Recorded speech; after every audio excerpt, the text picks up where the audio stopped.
बंगाल के चुनाव में अब तक की सबसे बड़ी हिंसा हुई है। बंगाल के कूच बिहार में हिंसा में 4 लोगों की मौत हो गई है और सीतलकुची में आज सुबह हिंसा भड़क गई। कहा जा रहा है कि अर्धसैनिक बलों पर गांव वालों ने अटैक किया था, जिसके बाद केंद्रीय बल ने कथित फायरिंग की।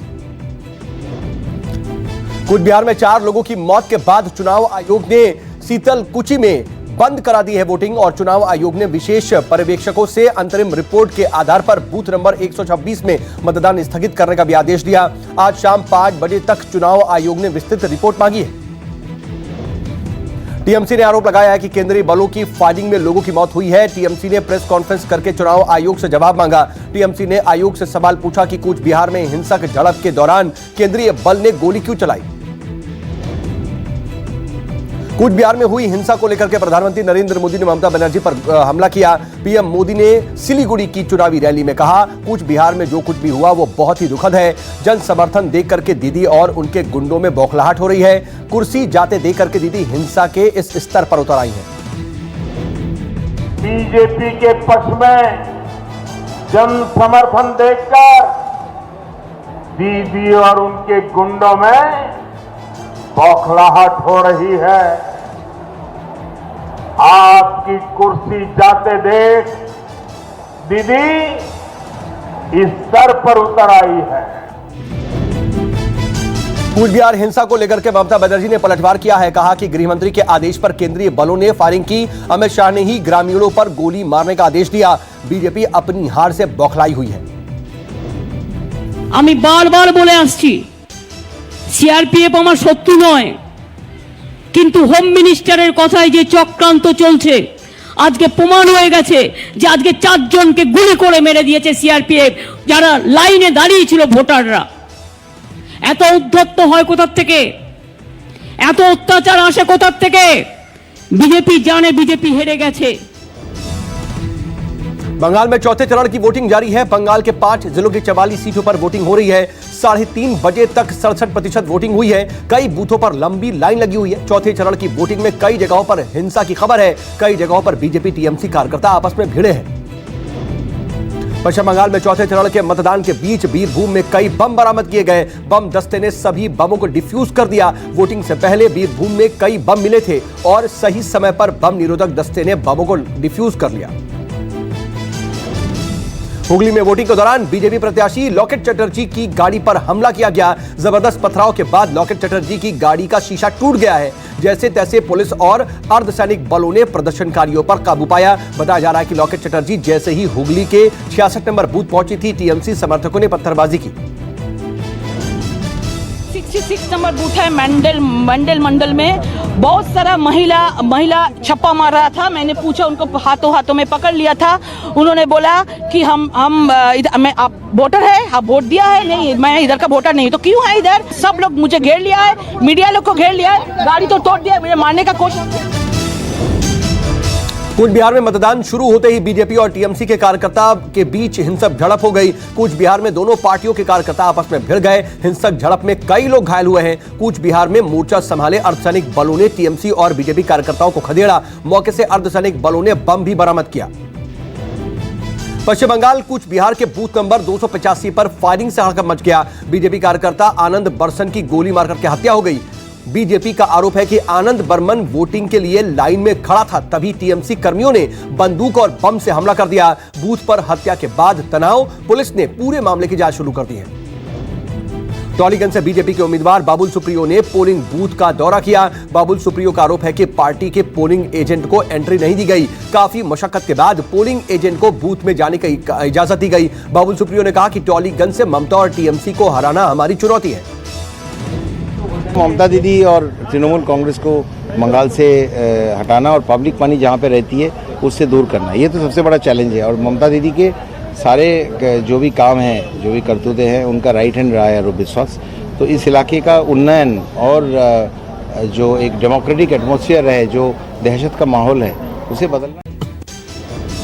पश्चिम बंगाल के उत्तर हावड़ा में बमबाजी की खबर है। बीजेपी उम्मीदवार उमेश राय बम को हाथ में उन्होंने उठाया और बम पर पानी डाल करके जनता को दिखाया। उमेश ने कहा, जनता ऐसे ही टीएमसी के इरादों पर पानी फेरेगी। और मेरे हाथ में ये बम है, आप देख सकते हैं। और ये आवाज़ करने के लिए, लोगों को डराने के लिए है, लेकिन ये उत्तर हावड़ा है। ये उत्तर हावड़ा है, यहाँ पे ये आम बात है। तो ये जैसे ये पानी में जा रहा है, ऐसे ही तृणमूल कांग्रेस भी पानी में आज जाएगी। कोलकाता में टीएमसी कार्यकर्ताओं ने बीजेपी उम्मीदवार इंद्रनील धर का घेराव किया और घेराव के दौरान टीएमसी बीजेपी कार्यकर्ताओं में झड़प हुई। मौके पर पुलिस पहुंची। पुलिस ने प्रदर्शनकारियों को मतदान केंद्र से हटाया। बंगाल के हावड़ा के बेहला पूर्व के राम जन्मपुर में बीजेपी कार्यकर्ता के घर पर हमला हुआ है और हमलावरों ने गाड़ी में तोड़फोड़ की। पुलिस ने 3 टीएमसी कार्यकर्ताओं को गिरफ्तार किया। पीड़ित परिवार ने टीएमसी कार्यकर्ताओं पर आरोप लगाया। कहा, टीएमसी कार्यकर्ताओं ने खेला होबे का नारा लगा करके मचाया उत्पात। कूच बिहार में टीएमसी उम्मीदवार रविंद्रनाथ घोष आज सुबह हेलमेट पहन करके पोलिंग बूथ पर पहुंचे। रविंद्रनाथ घोष ने कहा कि किसी भी अप्रिय घटना से बचने के लिए हेलमेट पहना उन्होंने। कई जगहों पर ईवीएम खराब होने की भी शिकायत आ रही है। हुगली के चंडीतला में पंचायत समिति के 2 नंबर बूथ पर ईवीएम खराब होने के चलते लोगों में दिखा आक्रोश। दक्षिण 24 परगना के जादवपुर में भी 2 ईवीएम खराब रही। ईवीएम में खराबी के चलते वोटिंग रुकी, लोगों में दिखाई दिया गुस्सा। पश्चिम बंगाल कोलकाता के पोलिंग बूथ नंबर 169 नंबर में वोट की धांधली की खबर है। जायजा लेने पहुंचे बीजेपी उम्मीदवार वैशाली डालमिया का आरोप, मतदान केंद्र में मतदान करने पहुंच रहे मतदाताओं का जबरन तृणमूल को दिलवाया जा रहा है वोट।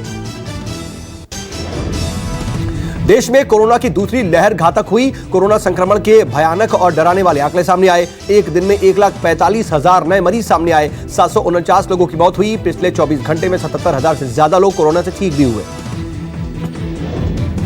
देश में सक्रिय मरीजों का आंकड़ा 10 लाख के पार हुआ। स्वास्थ्य मंत्रालय के मुताबिक अब अलग अलग अस्पतालों में 10,41,000 से ज्यादा कोरोना मरीजों का इलाज चल रहा है। महाराष्ट्र, दिल्ली, यूपी, छत्तीसगढ़ समेत कई राज्यों में संक्रमण के मामले बेतहाशा बढ़ रहे हैं। महाराष्ट्र में कोरोना से हाहाकार मचा हुआ है। मुख्यमंत्री उद्धव ठाकरे ने महाराष्ट्र की कोविड-19 स्थिति की समीक्षा की। उद्धव ठाकरे ने सभी राजनीतिक पार्टी और तमाम नेताओं की वीडियो कॉन्फ्रेंसिंग के माध्यम से एक बैठक बुलाई है। महाराष्ट्र में हर दिन 60,000 के करीब नए मामले सामने आ रहे हैं। कोरोना को लेकर के सोनिया गांधी ने भी कांग्रेस के सीएम्स के साथ बैठक की है और राज्य के मुख्यमंत्रियों से सोनिया गांधी ने हालात का जायजा लेते हुए सलाह दी। सोनिया गांधी ने कहा कि महामारी की दूसरी लहर से बचाव के लिए टेस्टिंग, ट्रैकिंग और वैक्सीनेशन की प्रक्रिया को प्राथमिकता दी जानी चाहिए। दिल्ली में कोरोना के बढ़ते हर मामलों के बीच मुख्यमंत्री अरविंद केजरीवाल ने आज दिल्ली के एलएनजेपी अस्पताल का दौरा किया। इस दौरान अरविंद केजरीवाल ने दिल्ली में लॉकडाउन लगाने की संभावना से इनकार किया, पर कहा संक्रमण ऐसे ही बढ़ा तो आने वाले दिनों में कुछ पाबंदियां लगाई जाएंगी। हम अपने दिल्ली के एक्सपर्ट से भी टच में हैं, केंद्रीय एक्सपर्ट से भी कल डीडीएमए की मीटिंग में उनसे भी बात हुई थी। इस बारे में भी कोई भी कुछ भी कहने की स्थिति में नहीं है कि ये इसकी पीक कहां तक जाएगी।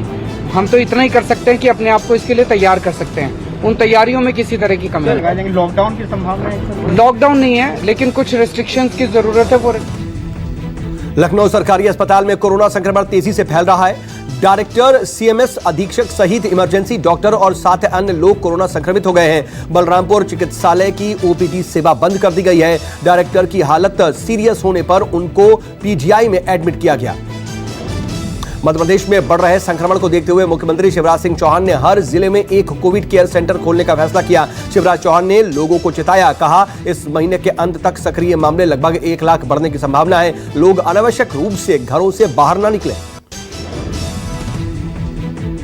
कोरोना के बढ़ते मामलों के मद्देनजर बिहार के हजारीबाग में कोचिंग संस्थानों को बंद करवा दिया गया। कोचिंग बंद होने से छात्रों और कोचिंग सेंटर संचालकों ने इसका विरोध किया, सड़क पर उतर करके नारेबाजी की। छात्रों ने NH 100 पर और NH 33 पर 2 घंटे तक जाम लगा दिया।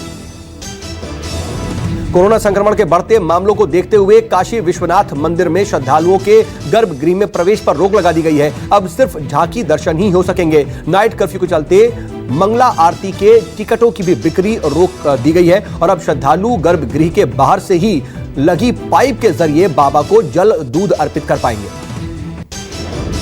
मुंबई के बोरीवली इलाके में दर्दनाक हादसा हुआ है। हादसे में एक युवक की मौत हो गई है। बताया जा रहा है कि कार चालक की लापरवाही के चलते हादसा हुआ। कार चालक बिना पीछे देखे अचानक से अपनी कार का दरवाजा खोलता है, जिसकी चक्कर लगने की वजह से पीछे से आ रहा युवक लड़खड़ा जाता है और पास से गुजर रहे बस की चपेट में आ जाता है। हादसे की पूरी तस्वीर सीसीटीवी में कैद हुई है।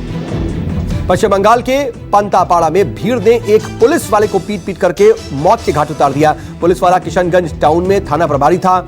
सिर पर गंभीर चोट लगने की वजह से थाना प्रभारी की मौत हो गई। बताया जा रहा है कि थाना प्रभारी मोटरसाइकिल चोर को पकड़ने गए थे, लेकिन अचानक से भीड़ ने उन पर ही हमला बोल दिया और पीट पीट करके मार डाला। मध्य प्रदेश के ग्वालियर में पुलिस ने 6 हथियार तस्करों को गिरफ्तार किया। जानकारी मिलते ही पुलिस ने तस्करों के उनके अड्डे से गिरफ्तार कर लिया। पकड़े गए तस्करों के पास से भारी मात्रा में हथियार बरामद किए गए। महारानी एलिजाबेथ द्वितीय के पति प्रिंस फिलिप का निधन। प्रिंस फिलिप का 99 साल की उम्र में अंतिम सांस उन्होंने ली और दिल से जुड़ी बीमारी को लेकर के फिलिप का इलाज चल रहा था। पिछले 4 हफ्ते से अस्पताल में भर्ती थे वो। उन्हें 16 मार्च को अस्पताल से छुट्टी मिली थी। बता दें कि 10 जून को प्रिंस फिलिप का 100वां जन्मदिन था। चीन के अलीबाबा पर लगाया जुर्माना। चीन के नियामकों ने जैक मा की कंपनी अलीबाबा पर भारी जुर्माना लगाया है। जुर्माने की रकम $2.78 अरब बताई जा रही है। चीन के नियामकों के मुताबिक अलीबाबा ने एकाधिकार विरोधी कानूनों का उल्लंघन किया और इस मामले में उन पर जुर्माना लगाया गया। तेलुगु फिल्म इंडस्ट्री के सुपरस्टार पवन कल्याण की शानदार वापसी। पवन अपनी नई फिल्म को लेकर के सुर्खियों में है। पवन कल्याण की इस नई फिल्म वकील साहब बॉक्स ऑफिस पर धमाल मचा रही है। एक्टर और मॉडल मिलिंद सोमन कोरोना से रिकवर होने के बाद 5 किलोमीटर की रनिंग करते नजर आए। मिलिंद सोमन ने रनिंग का वीडियो भी सोशल मीडिया पर शेयर किया है। उन्होंने वीडियो शेयर करके लोगों से कहा कि उन्हें 25 साल से फ्लू तक नहीं हुआ था। आईपीएल के दूसरे मुकाबले में आज 3 बार की चैंपियन चेन्नई सुपर किंग्स और दिल्ली कैपिटल्स के बीच भिड़ंत होगी। दोनों टीमों के कप्तान महेंद्र सिंह धोनी और ऋषभ पंत के बीच आज कड़ा मुकाबला देखने को मिलेगा।